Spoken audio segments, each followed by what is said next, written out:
그래서 전통적 폭포수 모형은 바로 상황은 확률적인데 이 태스크를 확정적으로 관리하려고 했기 때문에 납기는 못 지키고 은책을 당하면은 이 기간을 더 늘려가지고 여유 시간을 추가해가지고 아예 이 기간을 더 늦추어가지고 계획을 세워버려요. 그래도 또 납기는 못 맞추기는 마찬가지. 이 악순환이 계속 반복이 되는 그런 상황이 돼서 아까 말한 대로 2의 삼성 법칙이 지난 몇십 년 동안 그런 현상이 발생했던 겁니다. 그래서 이제 우리는 이런 부분들을 개선을 해야 돼요. 그걸 내가 업계를 업그레이드란 말을 썼는데 이 재계획을 줄여야 돼요. 또 변동성 대응 능력을 키워야 돼요. 중간에 좀 바뀌더라도 그 바뀐 부분을 수용도 할 수 있어야 되고 또 그것 때문에 재계획이 일어나지 않아야 돼요. 그 다음에 자원의 과부하를 방지해야 돼요. 아까 말한 대로 뭡니까? 위험관리, 자원관리, 일정관리죠. 세 가지를 우리가 업그레이드를 시켜야 됩니다. 어떻게 하면 되느냐? 이제는 확률적인 상황을 확률적인 모형으로 만들어 가야 돼요. 이 부분이 키포인트예요. 자, 크리티컬 체인 프로젝트 매니지먼트인데 아까 우리가 크리티컬 패스란 말을 썼어요. 근데 이제 패스란 말을 쓰지 않고 미안합니다. 글씨가 안 나오거든요. 네. 크리티컬 체인이란 말을 써요. 크리티컬 패스가 아니라 크리티컬 체인이란. 왜 크리티컬 체인이냐? 조금 이따 나중에 제가 설명을 하겠습니다. 근데 크리티컬 체인을 쓰는데 또 하나의 특징은 여기에다가 이 버퍼를 집어넣는 거예요. 이게 버퍼라는 거예요. 버퍼. 이 두 가지가 특징입니다. 이 버퍼가 뭐냐? 우선 버퍼부터 설명을 드릴게요.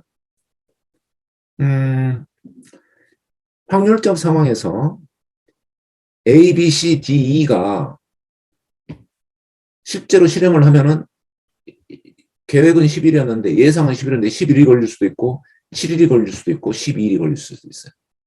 그래서 뭐 끝나는 시간은 예를 들어서 50일 만에 끝났다고 하자. 그렇다면은 이 중에 어떤 게 더 많이 걸리고 더 적게 걸릴지 잘 몰라요. 그러니까 더 많이 걸릴 때는 더 많이 시간을 쓸 수 있도록 하고 더 적게 걸리면은 더 적게 걸린 시간만큼은 좀 당겨서 진행을 하게 하고 그렇게 하기 위해서 여기다가 버퍼를 주는 겁니다. 그러니까 버퍼가 일종의 보험금이라고 보험 시간이라고 보면 돼요. 보험 기간. 그래서 만약에 이게 예상보다 더 많이 걸린다 그러면은 여기에 있는 시간을 좀 갖다가 쓰면서 더 늦게까지 작업을 하도록 해주는 거예요. 이렇게. 여기서 조금 늘어져도 이쪽에 여유 시간이 있으니까 다른 것이 늘어나더라도 프로젝트 전체의 끝나는 완료 시간은 여기보다 늦어지지 않는다. 조금 이것보다는 밀려나지만 이렇게 밀려나지만 끝나는 시간이 여기를 넘어가지는 않는 또 있단 말이에요. 버퍼가 있기 때문에. 자, 그래서 근데 얘는 예상보다 좀 빨리 끝났어. 그러면은 C가 빨리 끝났으니까 얘가 조금 더 당겨서 작업을 할 수도 있어요. 예상대로 하면은 얘가 뭐 이때쯤이나 C가 시작을 할 텐데 빨리 끝났으니까 C가 이만큼 앞당겨 줄 수 있다고 말이에요. 그런 식으로 하면은 이 버퍼를 이 5개의 과업이 공통으로 사용해 가지고 더 걸리는 거는 시간을 더 쓰고 적게 걸리는 거는 적게 쓰고 그렇게 버퍼를 공유한다는 거죠. 버퍼 공유가 크리티컬 패스 매니지먼트 CCPM의 아주 키포인트입니다. 그렇게 되면은 아까 우리가 했던 위험 관리, 변동성 관리 이런 부분이 많이 해결이 돼요. 그리고 일정 관리, 납기를 지키는 일이 수월해지고 재계획이 줄어드는 거예요. 사실 CCPM에서는 재계획이라는 게 거의 없습니다. 다시 계획을 세우지는 않아요. 그 안에서 실행을 하는 거예요. 자, 그래서 이게 CCPT에서는 네트워크를 이렇게 했다면은 CCPM에서는 이렇게 똑같은 기간이지만은 여기에다가 프로젝트 버퍼라는 것을 여기에다가 집어넣어 놓고 여기에 있는 기간들을 조금씩 단축해 가지고 일단 계획을 세워요. 이 기간보다. 이제 그렇게 하는 게 CCPM 방법입니다. 자, 요 이야기를 이제 오늘 내일 중점적으로 해 나가려고 합니다. 아무튼 폭포수 모형이 그렇게 이런 관점에서 이제 진화했다, 개선이 됐다, 뭐 그렇게 이야기를 할 수가 있어요. 자, 그런데 이렇게 하기 위해서 우리는 그 네트워크를 작성하는 방법도 조금 들여다봐야 됩니다. 폭포수 모형은 네트워크를 작성하는 게 폭포수 모형이에요. 뭐 네트워크를 작성하는 건 예잘 모형이에요. 근데 네트워크를 작성하는 게 사실 굉장히 중요합니다. 네트워크 작성이 잘 돼야 수익성을 늘릴 수가 있어요. 아까 내가 과업 발굴이 중요하다고 그랬어요. 과업이 제대로 발굴이 돼야 돈을 벌 수 있다고 그랬어요. 위험관리, 자원관리, 일정관리가 잘 될 수 있다고 말해요. 사실 그 이야기예요. 네트워크를 작성한다는 것은 과업 발굴도 포함이 되어 있는 거예요. 근데 전통적인 폭포수 모형에서는 WBS는 열심히 만들어 놓고 네트워크 작성하는 거는 그냥 WBS를 조금 갖다가 그대로 쓴다든가 또는 조금은 우리가 봤을 때 허술하게 해요. 근데 여러분, 프로젝트 관리는 WBS를 가지고 일을 하는 게 아니라 네트워크를 가지고 일을 하는 거예요. 그럼 WBS를 가지고 네트워크를 잘 만들어야 프로젝트 관리가 잘 되는 거예요. 그게 너무나 당연하지 않습니까? 근데 네트워크 작성에 그렇게 소홀한 면이 있고 또 방법 자체도 그다지 조금 좋은 방법이 아닌 것 같아요. 내가 보기에. 지금까지 해왔던 프로젝트 관리, 전통적인 프로젝트 관리에서의 방법을 보면 그 이야기를 이제 이 둘째 시간 끝날 때까지 한번 해보겠습니다. 어떻게 다르냐? 전통적인 폭포수 모형과 CCPM 폭포수 모형이 네트워크 작성에서 어떻게 다르냐? 과업 네트워크를 한번 해보겠습니다. 그러니까 발굴한 과업을 가지고 네트워크를 만들어 보는 거죠. 네. 나중에 가서 이제 또 이거를 네트워크를 조금 그 CCPM 네트워크로 바꾸는 작업도 있습니다만 아무튼 과업 네트워크가 중요해요. 이거를 아무튼 어떻게 작성할 거냐. 사실 CCPM에서는 수행할 과업을 이 과업 네트워크를 작성하면서 발굴해 갑니다. WBS를 보면서. 이렇게 해야 프로젝트 관리가 잘 돼요. 변동성 감소에 기여를 하고 위험 관리, 일정 관리, 자원 관리가 잘 돼요. 그래서 빠진 과업이 없게 하고 상세도도 적절하게 하고 선후관계 오류가 없게 할 수가 있습니다. 과업의 상세도라는 게 상당히 사실 이슈가 되는데 과업을 편성을 하는데 1시간짜리 과업으로 편성을 할 거냐 하루짜리 과업으로 편성을 할 거냐 일주일짜리 과업으로 편성할 거냐 이거 굉장히 중요해요. 근데 일반적으로는 시간 단위 과업으로는 적절하지 않아요.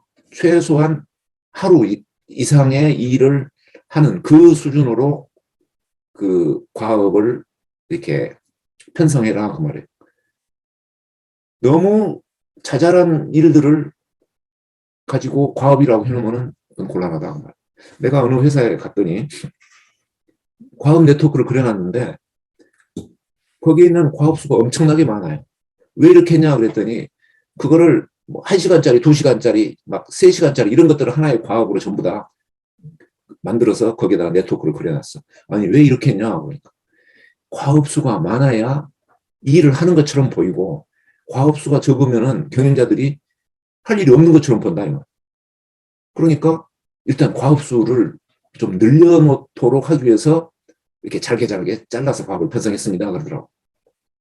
그래서 또 그런 애로사항도 있구나 그렇게 이해는 했는데 아무튼 우리는 과학 네트워크를 작성할 때 시간 단위 과학은 없습니다. 일 단위예요. 최소 단위가 하루짜리 일이에요. 그러니까 하루짜리가 안 되면은 그 잘 자란 것들을 좀 묶어가지고 하루짜리 일을 하나의 과학으로 이제 편성을 하자 그 이야기거든요. 자, 아무튼 과학 편성이 굉장히 중요한데 이거를 과업을 발굴하는 일하고 WBS를 작성하는 거하고 네트워크를 그려가는 것하고 이 세 가지를 한꺼번에 하자고 말이에요. 사실 WBS는 하지 말라는 이야기는 아닌데 조금 참조가 될 만한 그러한 문서로 해놓고 이 네트워크를 만들어가는 쪽에 더 치중을 하자고 말이에요. 그래서 전통적인 방법은 첫 번째 작업, 두 번째 작업 순차적으로 하는데 시작부터 끝날 때까지 순차적으로 네트워크를 만들어요. 그러니까 포워드 방식이야. 첫 작업부터 끝나는 쪽으로 가는 거예요. 근데 이렇게 하다 보면은 시작하는 날 근처는 상세하게 네트워크가 그려지는데 완료일 근처에서는 내용을 잘 모르니까 개략적으로 그려줄 수가 있어요. 그러니까 처음에는 잘게 잘게 쪼개서 과업을 많이 그려놓는데 끝날 때쯤에는 뭉뚱그려서 과업의 단위가 커지거나 뭐 상세도가 떨어질 수가 있다. 근데 CCPM은 그런 전진 방식이 아니라 후진 방식으로 씁니다. 백워드 방식. 자, 제가 이 백워드 방식을 설명을 하려고 해요. 후진 전개 방식. 어떻게 하느냐? 요거를 한번 봅시다. 이민가기 프로젝트가 있다고 해요. 뭐 이민 간다는 게 좀 안 좋습니다만 아무튼 뭐 예제를 만들다 보니 이렇게 됐어요. 준비해야 될 일들을 나열해 보는 거. 이게 WBS라고 보면 돼요. 그래가지고 간트 차트나 네트워크 다이어그램으로 그려보는데 준비할 일들을 쭉 나열해 보니까 이런 일들이 있어요. 이게 WBS라고 볼 수가 있어요. 그러면 이제 이걸 가지고 전개 네트워크를 그리면은 맨 처음에 뭘 해야지?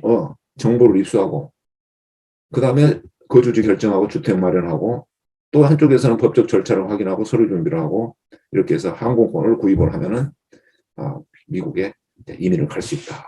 이렇게 이제 계획을 세울 수 있겠죠. 근데 전진전개 준비해야 될 일들 만약에 WBS를 이렇게 만들어 놓고 이렇게 이걸 참조해서 네트워크를 작성한다면은 여기에 있는 항목들이 중심이 돼가지고 네트워크가 만들어지겠죠. 물론 거기에 있는 항목하고 여기 있는 과업하고는 다를 수는 있지만은 아무튼 근데 후진 전개 방식으로 한다고 했을 때는 먼저 목표를 설정을 합니다.